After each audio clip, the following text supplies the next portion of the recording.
Hepinize selamlar. Yatırım ve Borsa kanalına hoş geldiniz. Bugün günlerden çarşamba. Yeni video günümüzde yeni bir video ile karşınızdayım. Aslında hafta içi videolarımızda soru cevap videosu yapıyoruz biliyorsunuz. Maalesef sorular çok fazla gelmiyor artık. Bugün yine bir soru değil ama önemli bir istekle karşınızda olacağım. Bunun cevabını vermeye çalışacağım. Çünkü bu konuda çok fazla yanlış anlaşılma var. Bunun ne demek olduğunu sizlere anlatmaya çalışacağım. İkinci olarak biliyorsunuz sizlerden gelen istekler doğrultusunda bir temettü portföyü yapmıştık. Ve bu temettü portföyü için bir Excel tablosu istemiştim. Bu tablomuz da tamamlandı. Hem bir portföyümüzün durumuna bakalım bugün için hem de tabloyu sizlerle paylaşayım. Linkini sizlerle paylaşayım istedim. Bugünkü videomuzun içerikleri de bunlar olacak. Tüpraş konusunda vereceğim bilgi önemli. Tablomuz da bizim için önemli. Yani yine güzel bir video olacak. İnşallah sizler de beğenirsiniz. Eğer beğenirseniz beğen tuşuna basmayı, kanala abone olup bildirimleri açıp videoları paylaşmayı, yorumlarınız ve sorularınız da varsa eğer yazmayı unutmazsanız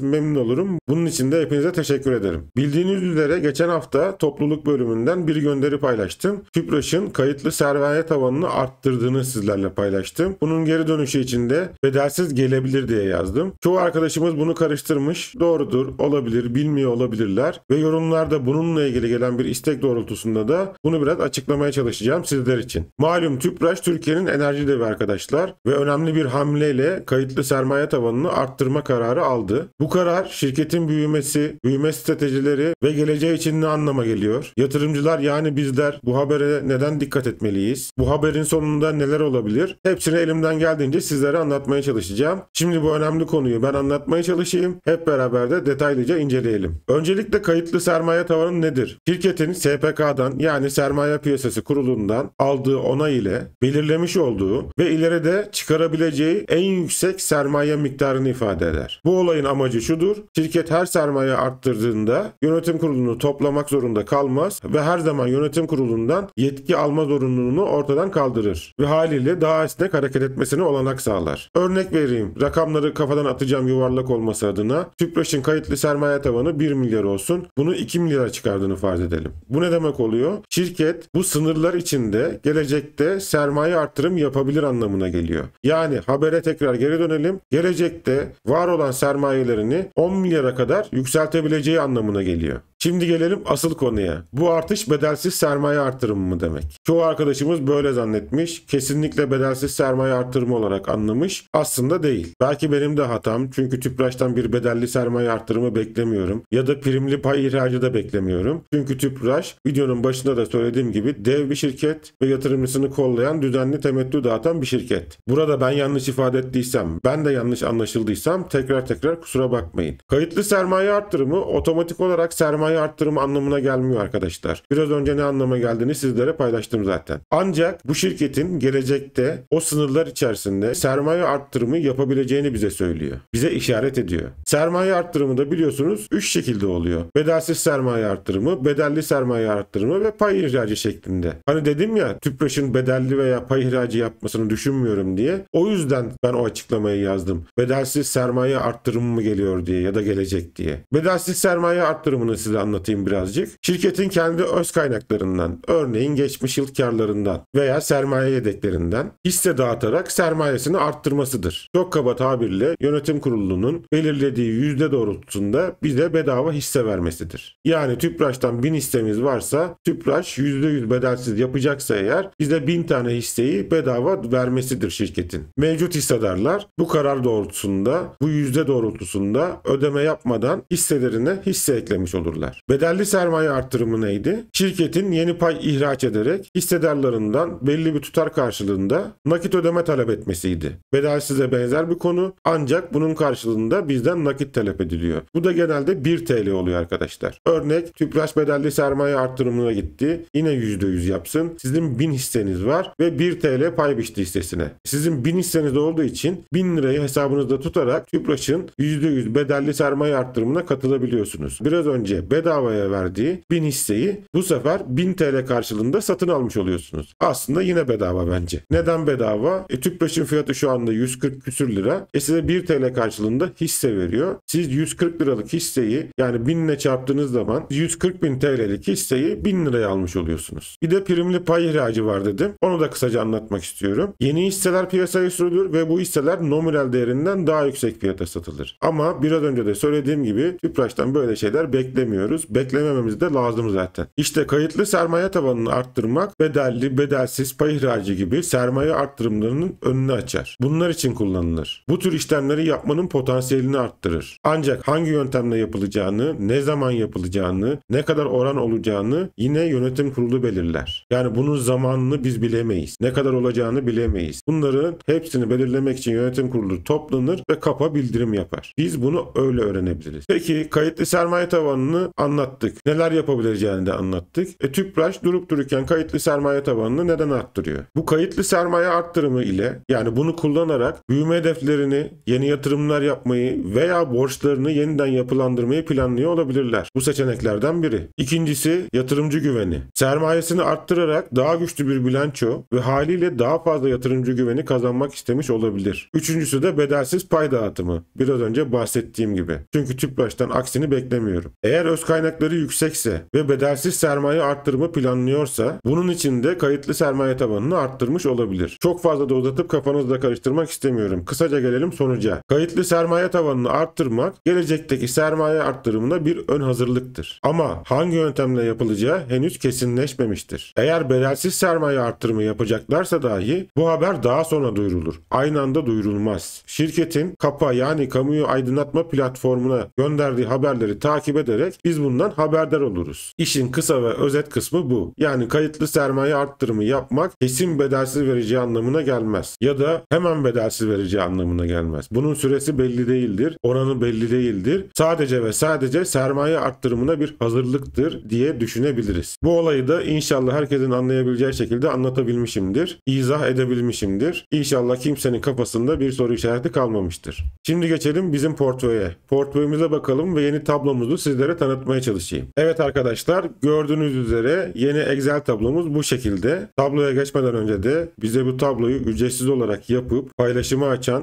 Özgür Kutlu hocamıza çok teşekkür ediyorum. Kendisinin emeklerine sağlık diyorum. Bu tabloda benim en ufacık bir katkım yok arkadaşlar. En ufacık bir payım yok. Kendisi bana mail yoluyla ulaştı. Bilişim öğretmeni olduğunu söyledi ve bu tabloyu yapabileceğini söyledi. Çok da sağ olsun. Sadece isteklerimi sordu. Çok kısa bir süre içinde tabloyu yapıp bana gönderdi. Aynı zamanda paylaşım linkini de açtı. Bunun için Özgür Kutlu hocamıza tekrar teşekkürü borç bilirim. Allah razı olsun diyorum kendisinden. İnanın bu devirde bu tabloları çok ciddi paralara satıyorlar. Kendisi ne benden, ne sizlerden, ne kanaldan 1 lira dahi ne talep etti ne de istedi. İkinci bir şey. Yine Özgür Kutlu hocamızın Google Play Store'dan ücretsiz indirebileceğiniz bir uygulaması var. Uygulamanın ismi Temettü Alarm arkadaşlar. Bu uygulama temettülerin tarihlerini ve miktarlarını gösteriyor ve temettü tarihinde sabah 9.30'da size alarm veriyor. Hocamız bu uygulamayı temettü gününde fiyat düşüşünü yakalayabilir miyim acaba diye yapmış ve kullanmış. Daha sonra da Google Play Store'da ücretsiz olarak yayınlamış. Bu uygulamanın en güzel özelliği ne? Bir kere ücretsiz olması, ikincisi reklam olmaması, üçüncüsü de tabii ki faydalı bir uygulama olması. Hocamız bunu da söylememi istedi. İnsanlara belki bir faydam dokunur diye. Bu programın linkini de aşağıya kopyalayacağım arkadaşlar. Yani hem Excel tablosunu ücretsiz indirebileceksiniz, kullanmaya başlayabileceksiniz. Hem de Google Play Store'dan hocamızın uygulamasını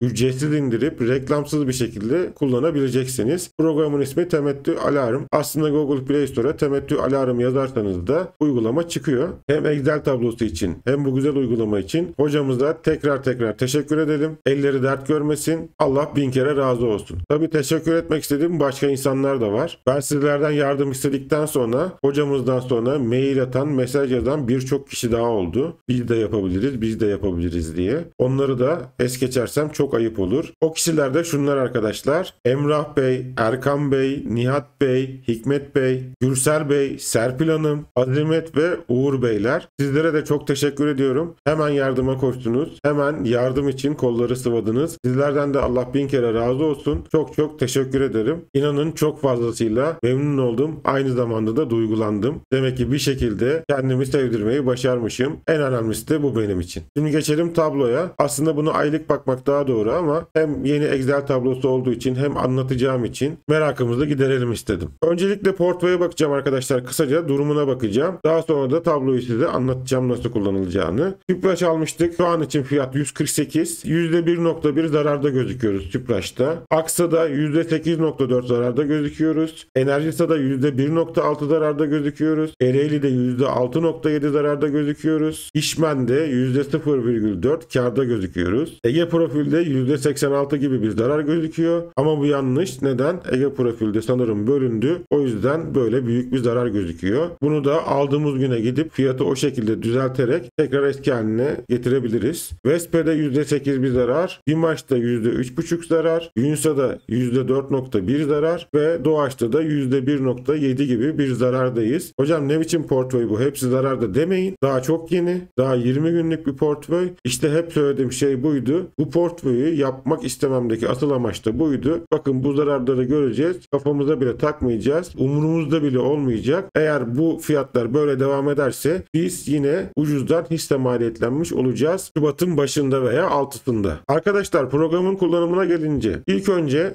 verdiğimiz linkten programı indiriyorsunuz. Daha sonra programı açtığınızda şurada bakın, şurada bir uyarı gelecek. Bu uyarıyı açıp alttaki kutucuğu tıklayıp izin ver diyorsunuz. Bu veri almanızı, anlık veri almanızı sağlayacak uyarıdır bilginize. Yoksa veri alamazsınız. Bu portföy dağılım tablosunda sadece sarı yerlere hisselerinizin ismini giriyorsunuz. Hepsi bu. Buralara hisselerin ismini girdikten sonra bakın aşağıda bir sürü hisse sekmesi var. Bu sekmelerden hisselerinizin adını yazıyorsunuz ve aldığınız tarihi, lot sayısını ve fiyatı yazıyorsunuz. Böyle alt alta aldıkça yazıyorsunuz. Buradaki maliyeti otomatik olarak hesaplıyor. Binde 2 komisyon üzerinden her şey otomatik olarak buraya da geçmiş oluyor. Aynı zamanda burada da bir portföy dağılım tablomuz var. Portföy ağırlığımızı da gösteriyor ve alınan temettü kısmını da burada bakın temettüler sekmesi var. Buraya yazarak doldurabiliyoruz. 2024, 2025, 2026, 2027, 2028 diye gidiyor bu. Zaten her tablonun altında hocamız da açıklamasını güzel bir şekilde yapmış. Ana sayfada nasıl kullanmanız gerektiğini de yazmış. Detaylı açıklamış. Dediğim gibi bize sadece kullanmasını bırakmış. Ama önemli kısım şu. Verileri alabilmeniz için açılışta şu mouse'la gösterdiğim yerde çıkan uyarıyı alttaki kutucuğu seçerek onaylamanız gerekiyor. Daha sonrasında sizin hisselerinizi yazıp portföyünüze girip bu şekilde bu tabloyu kullanmanıza kalıyor. Çok güzel bir tablo olmuş. Çok sade bir tablo olmuş. Bizim için gayet yeterli bir tablo olmuş. Burada bakın toplam maliyetlerimiz, güncel tutarımız, kar zarar oranımız yüzdesel olarak, kar zarar oranımız TL bazında, hissenin portföyümüzdeki ağırlığı, alınan temettü, toplam maliyetimiz, alış maliyetimiz, lot sayımız hepsi buralara doldurduğumuz takdirde otomatik olarak geçiyor arkadaşlar. Eğer kendi portföyünüzü takip etmek için kullanacaksanız da komisyon oranınızı buradan değiştirebiliyorsunuz. Burada binde 2 komisyon oranı görüyorsunuz. Eğer sizin komisyonunuz binde 1 ise burayı 1 yapmanız yeterli oluyor. Bakın hisse adını değiştirirseniz o hisseye ait çalışma sayfasını güncellemelisiniz demiş hocamız. Yani burada Aksa yazıyorsa burayı Ereğli yapacaksanız eğer buradaki Aksa menüsüne gelip buradan sağ tıklayıp ismini Ereğli yapıp buradaki veri girişlerini de kendi alımlarınıza göre düzeltmeniz gerekiyor. Daha sonra tekrardan buraya geliyor. En altta da toplam portföy büyüklüğümüz mevcut. Portföyümüz şu an için 2304 lira zararda. Ama biraz önce de bahsettiğim gibi Ege Profil'in bölünmesinden dolayı olan büyük bir yanlışlık söz konusu. Hatta onu da düzelteyim. O şekilde devam edelim. Ege Profil 6 Ocak günü alım yaptığımız gün 25.48'den kapatmış. O fiyatı baz alacağım arkadaşlar. O fiyatı yazdığımız zaman bakın her şey değişti. Portföyümüz şu anda 698 lira zararda. Ege Profil'den de %8.6 zararımız gözüküyor. Tabloyu tamamen doğru şekle getirmiş olduk. İyi de oldu. Evet, bugünkü videomuz da bu kadardı. İnşallah yine yararlı ve faydalı bir video olmuştur. Beni izlediğiniz için çok teşekkür ederim. Görüşmek üzere, kalın sağlıcakla.